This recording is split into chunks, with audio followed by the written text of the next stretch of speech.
Interrogating Africa. Interrogating Africa.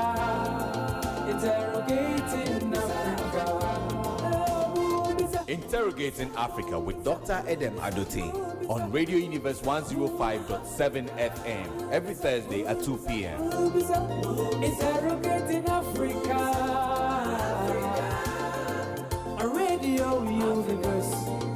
Africa. A Radio Universe. This is your time. A Radio Universe. Africa 105.7.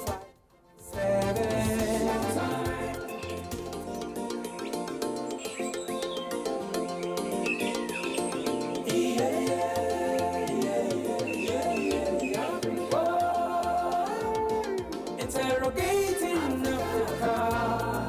Interrogating Africa. Interrogating Africa. Interrogating Africa. Interrogating Africa with Dr. Irene Addo on Radio Universe 105.7 FM every Thursday at 2 p.m. Interrogating Africa. A Radio Universe. Africa. A Radio Universe. This is your time. A Radio Universe. Africa 105.7. Good afternoon and welcome to another edition of Interrogating Africa. I'm your regular host, Dr. Irene Addo. Interrogating Africa is a program by the Institute of African Study that seeks to bring to the fore the cutting-edge research that its fellows have been doing so we can bridge the gap between policymakers, academics, and the general public. Today, we'll be looking at a very exciting topic, that is the issue of affordable housing in urban areas. And with me to do that is Dr. Irene Appeaning Addo, a research fellow of the Institute of African Studies. Dr. Appeaning Addo, you are welcome to Interrogating Africa. The issue of housing, we all know, is a very sensitive one. We know that excess demand for reasonably priced housing in livable urban areas of Ghana has resulted in extreme pressure over the very few ones that are built. In 2011, for instance, the housing demand was estimated to be about 1.7 million units.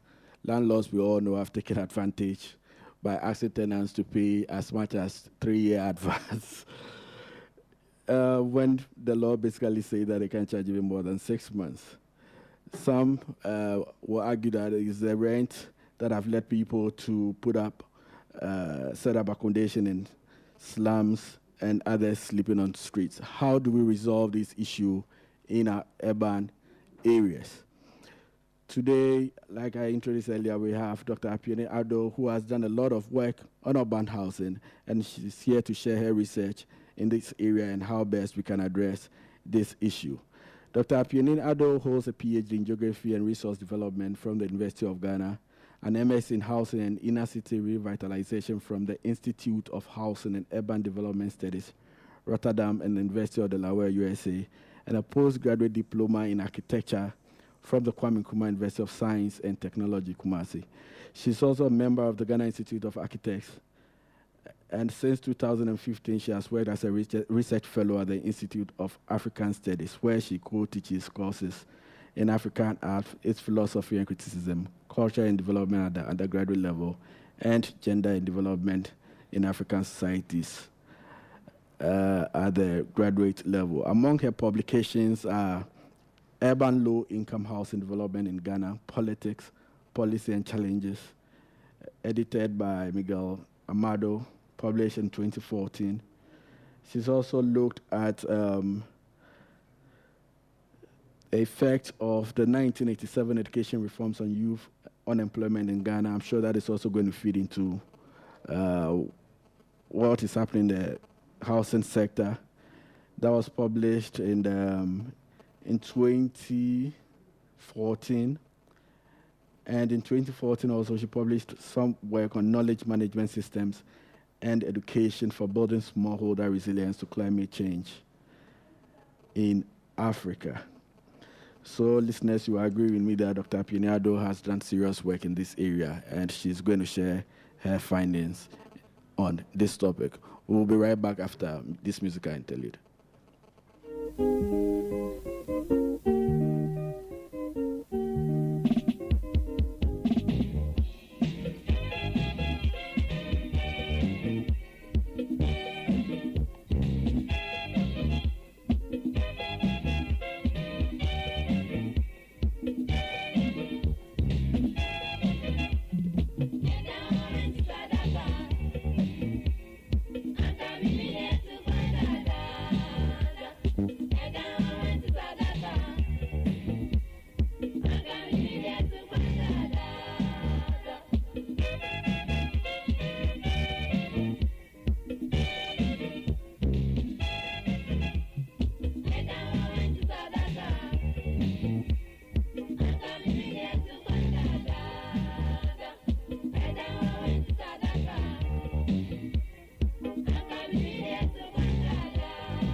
Listeners, welcome back. The program is still Interrogating Africa, and I'm your host, Dr. Edem Addo. With me in the studio is Dr. Irene Appeaning Addo, and today we're looking at the issue of affordable housing, whether it is a mirage or a reality. Dr. Appeaning Addo, welcome back. Okay. You can follow this program on our social media platforms. On Twitter, the handle is Interro Africa, at Interro Africa, Interro as in INTERRO AFRICA, and on Facebook, Interrogating Africa. Dr. Appeaning Addo, what is the housing situation in Accra like? Do we have a housing deficit?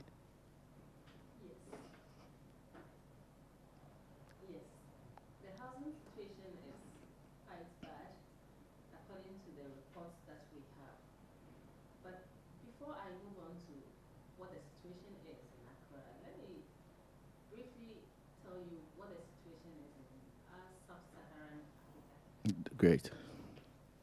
According to the World Bank's report in March 2016, it indicated that Africa is rapidly urbanizing and will lead the world's urban growth in the coming decades. Okay. Currently, Africa is the least urbanized continent, with just about 11% of the world's urban population.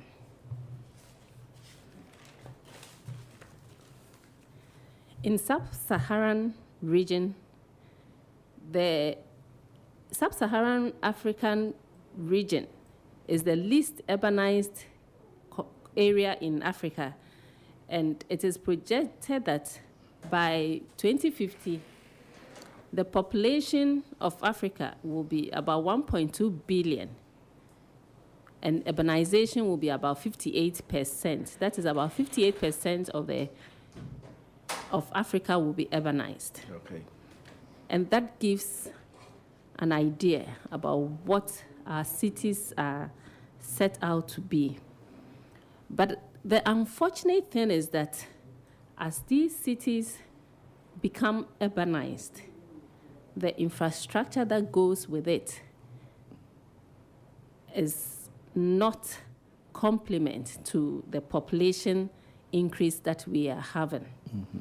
And that indicates that in some few years to come, we're going to have big problem with urban housing. Okay. Now back to Accra or back to Ghana, our housing situation is no different. Okay. Currently, about 51% of our population in Ghana is urbanized. Okay. And the reports indicate, as of 2011, that we have about 1.7 million housing units deficit.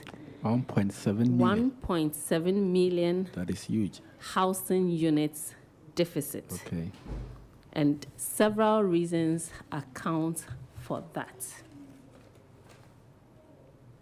What are some of the reasons? In taking our urban situation now, urban areas, the population of urban areas are increasing as a result of natural increases. Natural increases in terms of the population of people, that's through births and all that.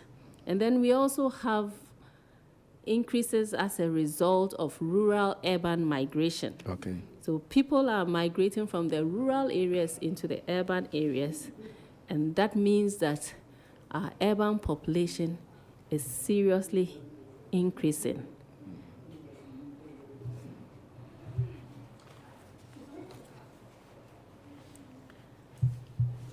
What is attracting the youth to move from the rural areas to the urban areas? You've done some work on migration. What accounts for that? The youth are actually moving away from the rural areas in search of employment, non-existent employment. Let me use that term to qualify the employment that the youth from the rural areas are searching for in the urban areas. Okay.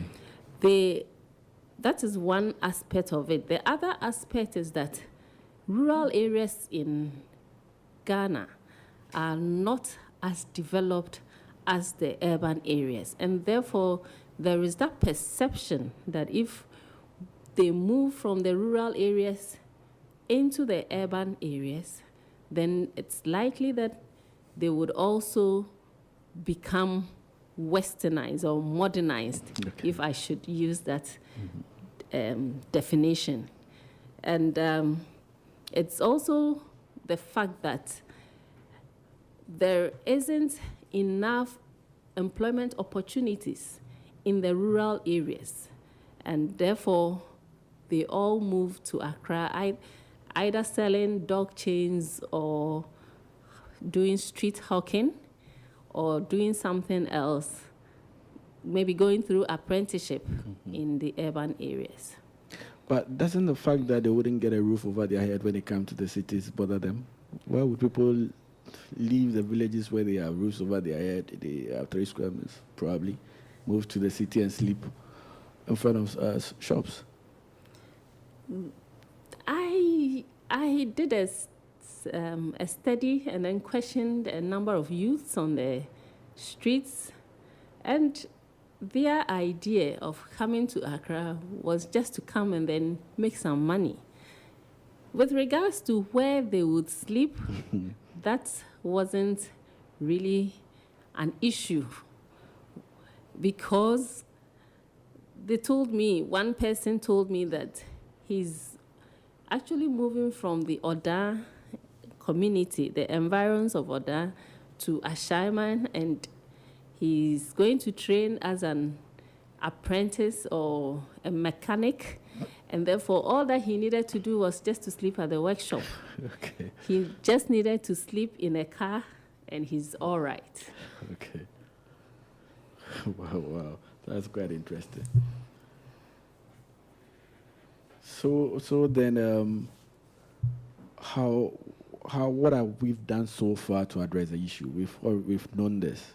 What have we done so far? Are there any efforts? Are there any policies to address the housing deficit? Before I talk about the policies, let me briefly also state that the housing situation in Accra is also compounded by the fact that there are multiple sales of land. Okay. And therefore, that leads to litigations and eventually rising costs in urban land prices. Okay. Then we also have the issue of landlords taking advantage of people because they don't really have places to sleep. And therefore, the available houses that are left are not able to cater for all the demands that are being made. And all these serve to increase the prices of houses. And with regards to addressing the problem of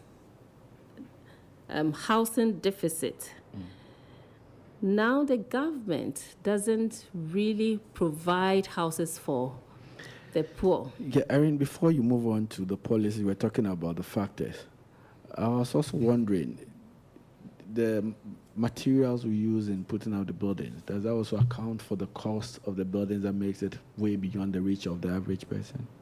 Yes, it does. It does, because now most of our materials that we have, there's a high component, a number of them, that's over 50% of the materials that we use. In actual fact, it's about 70% are imported. And therefore, the prices or the currency situation in the country definitely has an impact on the prices of the materials that are imported. Okay. If you take, for example, if you are constructing a house, probably it might only be the sand and then the stones that you can get them locally. And probably iron rods that you will need to introduce in your building. Now, even cement is imported. Okay. Some of the cement are imported from China, and we have that, or from Nigeria, and all these serve to increase the prices of the houses that are constructed. Okay. And as an architect, would you say the design and the materials we use in constructing the buildings, especially the designs, are they suitable for an environment like ours, a tropical environment like ours? Yes and no. Yes, in the sense that as an architect, you have the choice. You have the opportunity to make your houses quite tropicalized by creating more windows, using windows that will allow more air through the room, for example, louver blades and all that. But now there's a tendency to move more and more into this Europeanized or the Europeanized kind of buildings where we are now using a lot of sliding doors and sliding windows, which sometimes blocks about 50% of the air that you would have had in a room if you were using the louver blades. Wow. And then there's also the issue of cladding. We completely clad off all our buildings and even seal our windows. And therefore, we are using more and more artificial air conditioning in our rooms instead of using natural ventilation. So our design somehow is also contributing to the cost of the building. Whilst using a study that was done by UN Habitat observed that using just screed, that is cement and sand, to finish the floor was going to cost about 50% less than using tiles or using terrazzo to finish the floor. And you can imagine if we are all using tiles, then probably just the floor finish will send the price of the house or the price of the building a bit more. It will increase that a bit more. Yeah. But what informs these choices? It is actually driven by the fact that people want to be modernized. Modernized. That's a very questionable word. How would you describe modernization?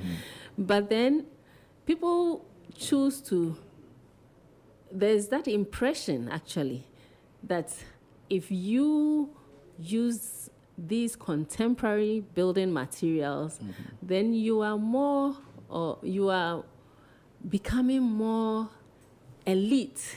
Okay. Yes, you're becoming more and more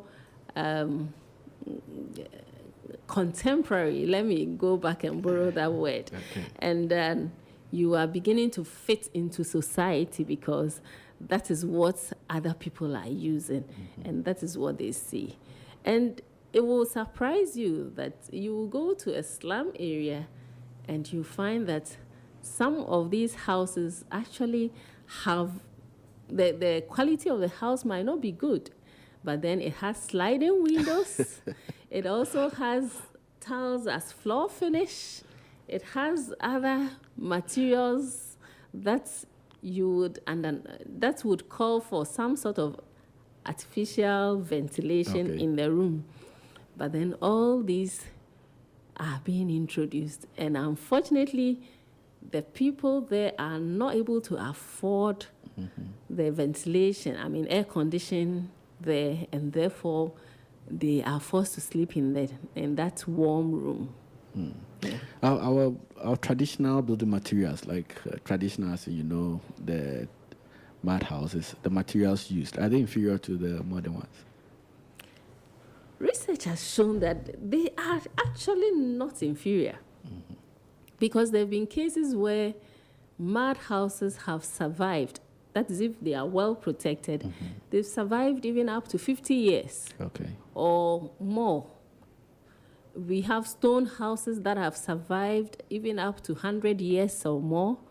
We have wooden houses that have even survived as long as 100 years or more.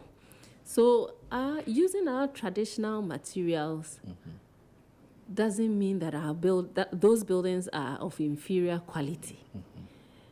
And then you could even use brick that is from clay, baked clay, and those buildings also last even longer than the years that I have mentioned. Okay. So our traditional, locally sourced materials are also very good building materials that could give us quality buildings and then at the same time reduce the cost of our buildings. Oh, okay. Okay, that is interesting because... But let me just add that the disadvantage or the challenge that we have now is that most of our artisans are not really knowledgeable in the use of these materials. That is the greatest challenge that we have. Okay. Some in the urban areas, up till now, if a household or an owner wants to roof the building with thatch, it will be so difficult to get workers who would readily be able to roof the building with thatch. But then they will have to go and then get other people to come and then do that, and that is at an extra cost. Maybe the people may not be in Accra. They will have to go and get them from probably the northern region or from other places to come and roof a building in Accra. And that adds to the cost of using traditional building materials. Because I've heard some people say that the bent bricks you talk about, for instance, they are more expensive to use to construct a building than using the cement. Yes, it can be, as I explained, because one, now assessing the clay that is used in molding these bent bricks is quite difficult. I mean, it's not in abundance in the sense that the land is more developed and you can't readily access them in your backyard as it used to be in some years ago. That is one aspect of it. The other aspect is the fact that you can't really get the skilled workers to build or to construct using bent bricks. And those are the challenges that makes the cost of housing using our traditional building materials, it makes it a bit more expensive. Okay. All right. Thank you very much. Listeners, the program is still Interrogating Africa, and you can follow us on our Twitter handle at Interro Africa and on Facebook, Interrogating Africa. I'm here with Dr. Irene Appeaning Addo, a research fellow at the Institute of African Studies, and we're looking at the housing situation in sub-Saharan Africa, looking at Accra in particular. Dr. Appeaning Addo, you pointed out the figures, you gave us the figures on the housing deficit we have in Accra. What are the policy measures to address the housing deficit we have? In 2015, a national housing policy was introduced. And the policy, one of the guiding principles of the policy is to ensure that housing is addressed as human rights issue, that everyone will be in a capacity to access housing. Unfortunately, the government at this time, since the structural adjustment era, that's the economic recovery program, from that time assumed the role of a facilitator. That is just creating the environment for private participation in the housing sector. And therefore, government does not directly supply housing to individuals. But several researches have shown that it is the government's subsidy in housing that actually makes the prices of houses lower than what is on the private market. And therefore, having the private sector producing housing or constructing housing at this time implies that the prices of our houses are not really going to be cheaper. And during one program, a final year student in one of the universities in Ghana designed a low-income, affordable housing, one-bedroom housing. Actually, the student said that, described the building as low income and affordable. But then he was actually describing the price or estimated the price of her building to be about 100,000 cedis. 100,000 cedis. 100,000 cedis. And to how the is that student, really affordable? yes, to the student, it's supposed to be affordable. But then the group of jurors there immediately exclaimed that none of us will be in a position to afford such a building because the 100,000 was not that easy to come by. We're talking about Ghana City, new Ghana cities. Yes, right? new Ghana cities.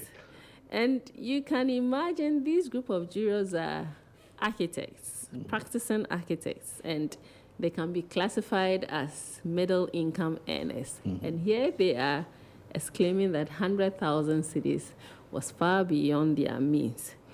So I said this because what we may term affordable will not really be affordable to majority of the people when we look at the incomes of the people that it is targeted.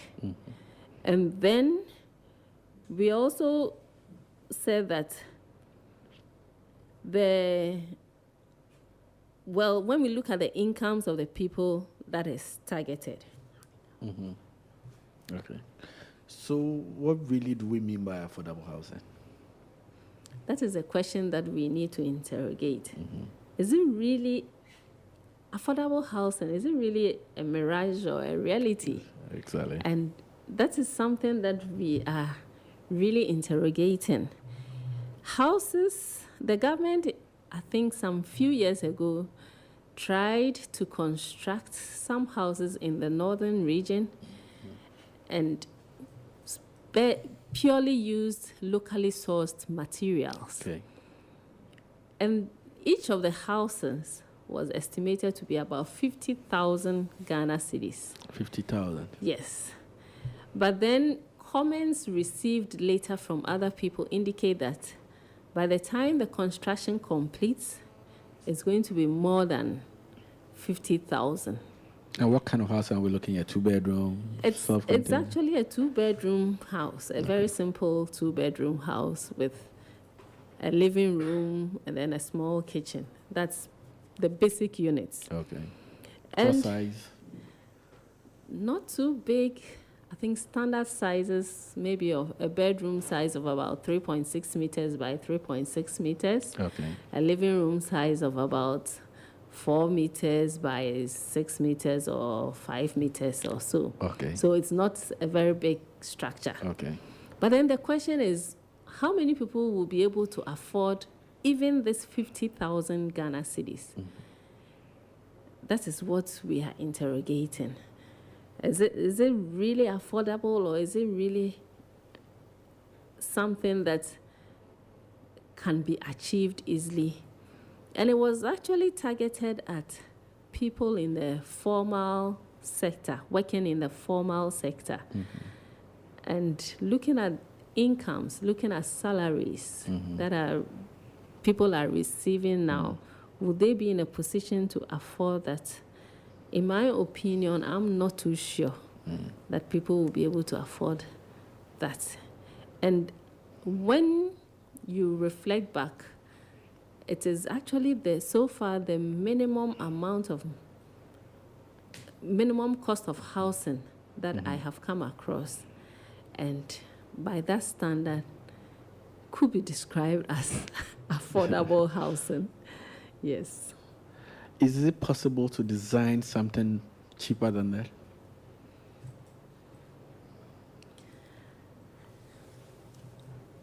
Well, I'm not too sure. I'm not too sure whether you can design something cheaper than that, because cost of labor is also increasing. About 3 years ago, to hire a mason to work on your building, you would need to pay about 25 cedis a day.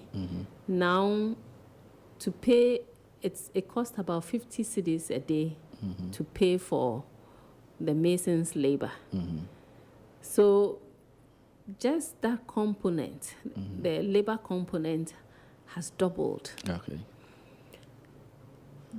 Some few years ago, we also had that is a bag of cement was being sold for about 10 cedis. Now a bag of cement is being sold for over 30 cedis. That's about 3 times that. Okay. So but with regard to the cement, there was another type that was introduced by Pozzolana.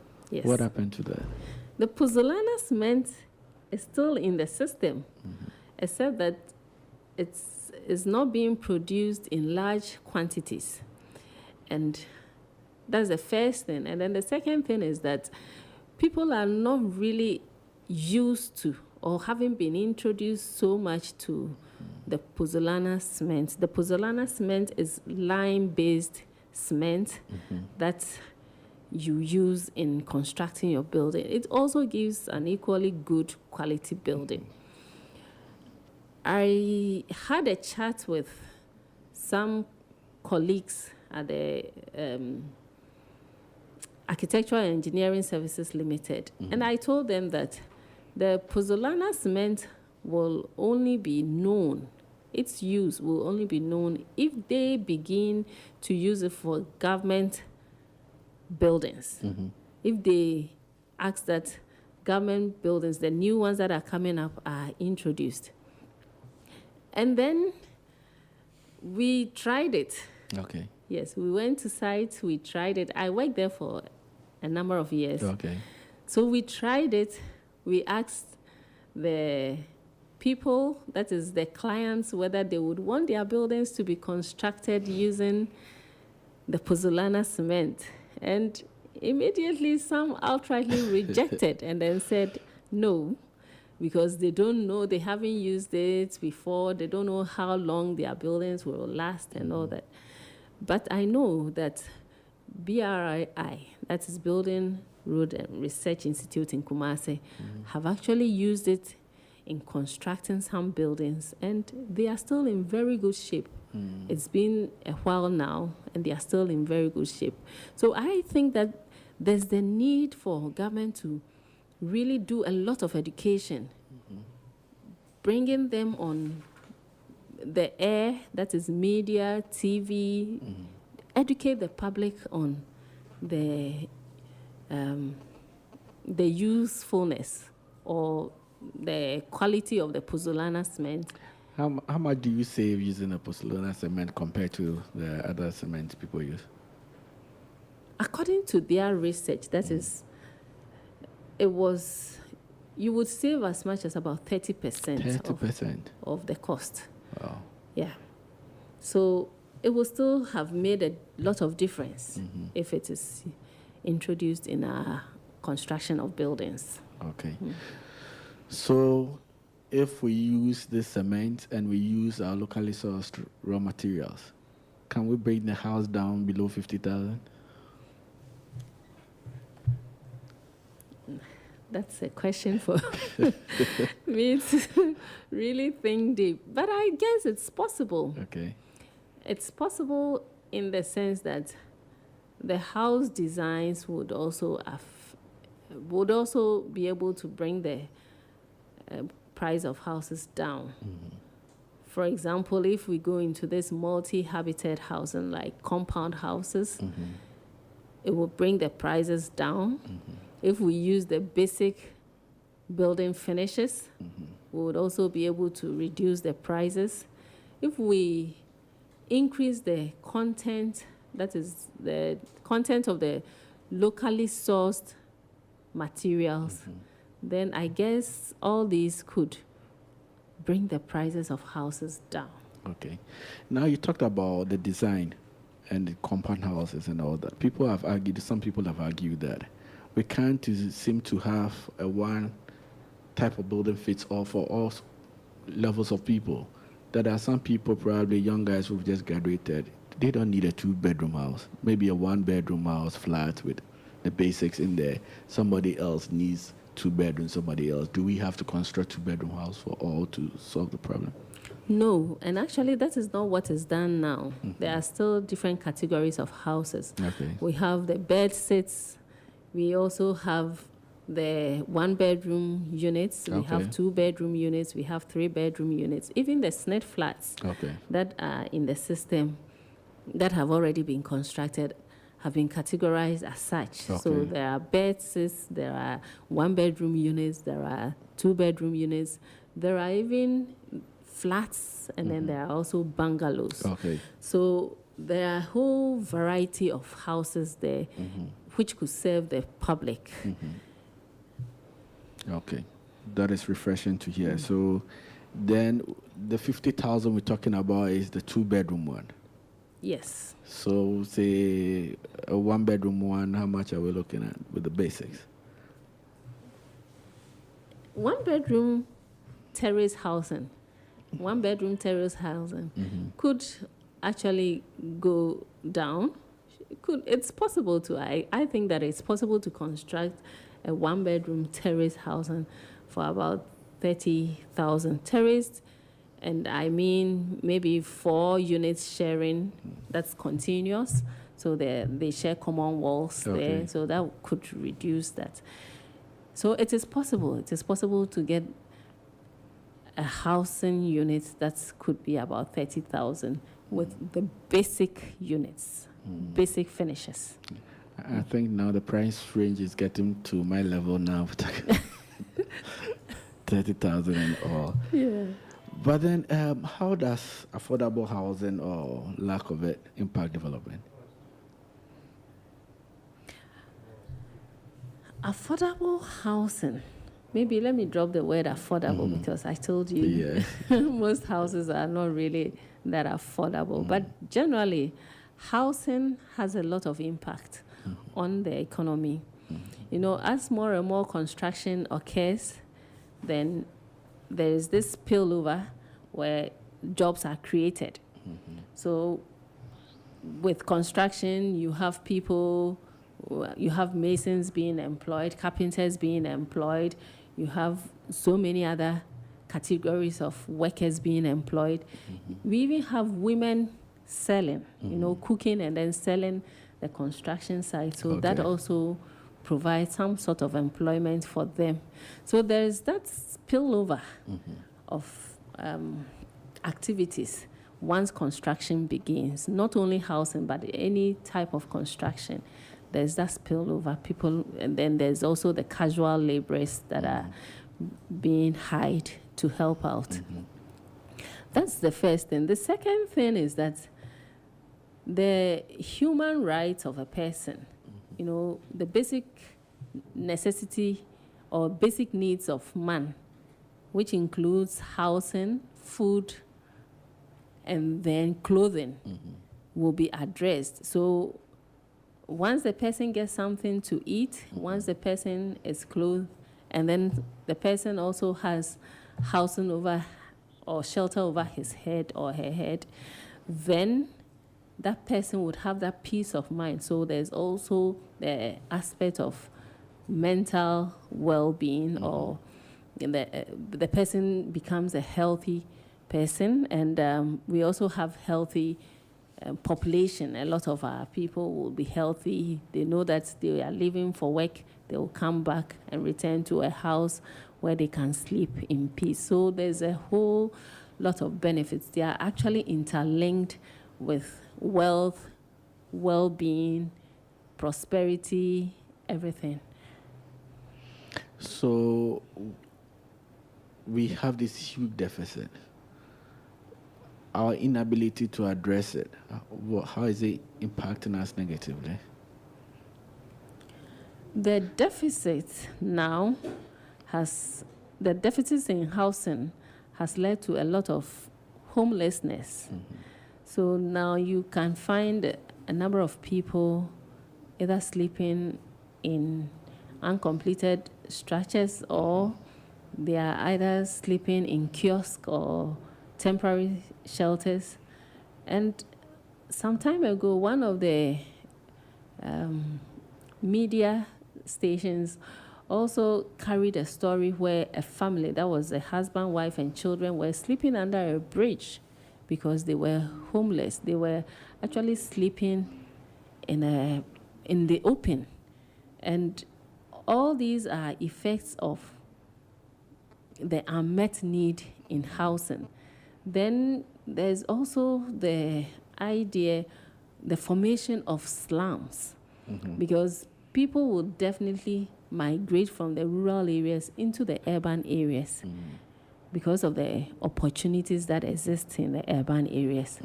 And when they move here and they don't have access to any better housing, they will definitely group themselves together at a place, and by so doing, a slum will be formed. Although the 2015 National Housing Policy says that they intend to upgrade the existing slums, but then prevent the formation of new ones. If the housing situation of people are not addressed, we can't really stop the formation of slum areas. Okay. We're almost out of time, but before we go, Dr. Appeaning Addo, whose responsibility do you think it is to provide affordable housing?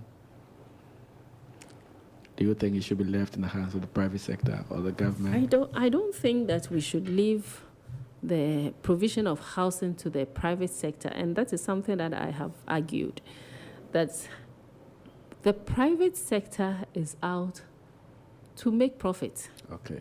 And once they are out to make profit, they would definitely build structures that would give them enough profit. But government providing would then act as social housing. Okay.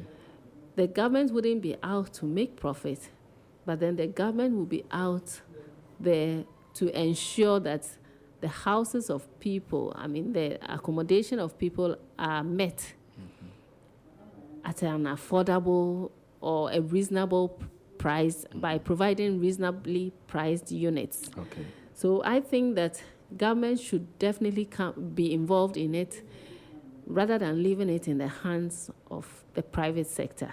Okay. And what other suggestions do you have to give regarding solving this housing deficit? I also think that there should be homeowners or landlords or whoever should be involved or should be encouraged to use more of locally sourced materials, because as I explained, using more of locally sourced materials would be able to cut down the cost of housing by about 30%. Okay. And in so doing, it means that we need to train the artisans in the use of these local materials, because they are now more used to working with cement-based materials for construction. Okay. Yeah. And about architects yourself, are you going to start advising people? Yes, there are a group of architects that are really pushing for that idea of using locally available materials. We have, there are a couple of them. And sometimes I wouldn't really blame the architects, because even if you go to a client and then you start suggesting that it will be cheaper or affordable for the client to use mud in his construction. The reaction you receive from the clients Is it that you don't give them very beautiful mud houses? So yes, they- beautiful, contemporary, modern mud houses, and then they just can't imagine. Maybe we need to how- put up some of these pictures on our Facebook page so people can see that how is what we need to do. people can Yes. see how beautiful some of these Yeah. mud houses look Yeah, like. that is what, and it's actually trending. It's actually mud earth houses are actually trending in the northern countries, and they are one of the most expensive houses that you can. I hope it's not going to be as expensive. No, because we are sourcing the materials just around us, so it wouldn't be as expensive as will be found in the Western countries. Okay. Right. Thank you very much, Dr. You're Appeaning most Addo. welcome. Yeah, listeners, we've come to the end of another edition of Interrogating Africa. I've been here with Dr. Appeaning Addo, who is a research fellow in the Institute of African Studies. We've been looking at the housing situation in Ghana and the way forward. You can follow this discussion on our Facebook page, Interrogating Africa, and on our Twitter handle, at Intero Africa. We're going to put up some of the pictures. She talks about mud houses so people can see how beautiful some of these houses can look like, and even far cheaper than the cement. Until next week, catch you. Thanks to my assistant, Mabel, and my technical producer, Peter. So see you next week, Thursday. Bye.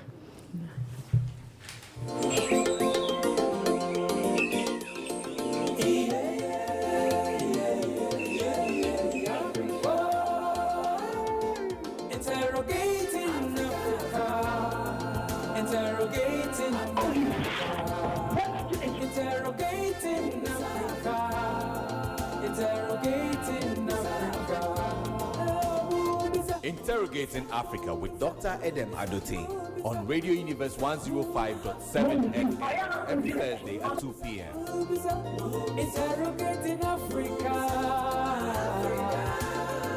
A radio universe.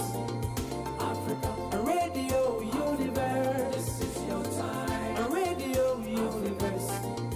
Africa 105.7.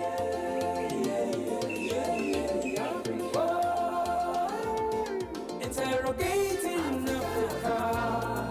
Interrogating Africa. Interrogating Africa.